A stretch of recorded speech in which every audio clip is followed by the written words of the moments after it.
Weightlifting for noobs, I'm just gonna go over some terminology that did not make sense to me no matter how many simplified videos I watched when I first started off. Okay, so what's a rep? Repetition. Basically, it's how many times you do a movement. So think of a squat. 5 reps of a squat is you doing 5 squats. For a set is how many groups of those movements you do. So let's say we're doing the 5 squats, 3 sets of squats would be 3 sets of 5 repetitions of squats. So a total of 15.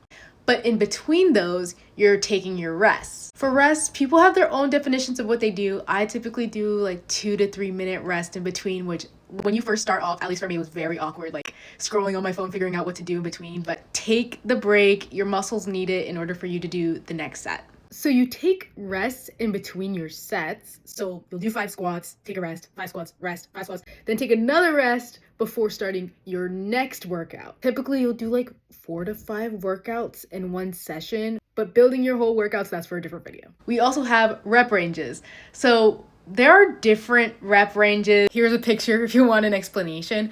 I personally do 6 to 8, take 2 to 3 minute break. So putting this all together, when I usually do my workouts, I'll do 3 sets. Some people do 4 sets, between 6 to 8 reps. But when I'm first finding out what weight I want to do, I'll find a weight that's heavy to the point where I can only do 6 of them before hitting failure. Failure is basically going to the point where your muscle cannot completely lift the weight up. But for the love of what's good, do not work out until failure when you're first starting off in the gym. Like for the first week, absolutely do not go until failure. You won't be able to walk. You won't be able to move your arms. I learned it the hard way. Don't do it. Here's a video of me going almost until failure.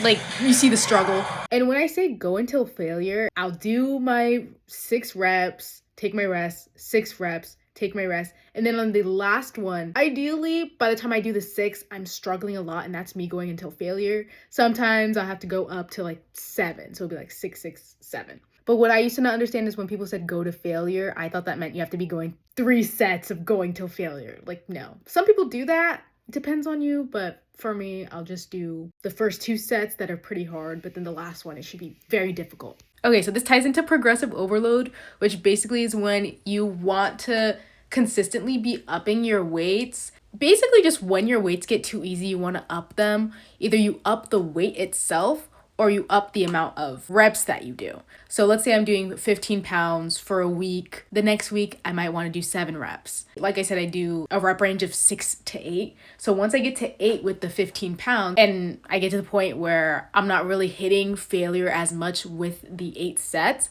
we're going to go up in weight. So let's say I go up to like 18 pounds and then we start back down at the 6 reps. We also want to make sure we're not ego lifting, which is when you get a weight that's too heavy for you. So let's say you do go up to the 18 pounds at 6 reps and you realize that you cannot actually do it without compromising your form, which form is another term. There are too many exercises for me to explain what the form is on everything. But if you're compromising your form, that means you likely should not go up to the 6 rep and try the 8 rep until you're actually ready to go up. Want it to be hard, but not too hard. Another thing, you want to make sure you're breathing. You're going to want to exhale on the hardest part. So like when you're lifting, and then you're going to want to inhale on the easier part of the workout. So like when you're releasing the weight. Just remember, you have to do the same exercises consistently week after week to get progress. When I first thought about weightlifting, I thought it had to be more complicated. For me, I have a 3-day split. I just do a pull day, push day, and a leg day. You can customize it however you want. But yeah, I used to think that you had to do a bunch of different crazy workouts, but the hardest part is staying consistent and just doing it over and over again, even though it gets boring. And then you'll get your results. You just gotta wait. I'll probably make a more in-depth video on my YouTube in the future, but I hope this is helpful. Let me know if you have other questions.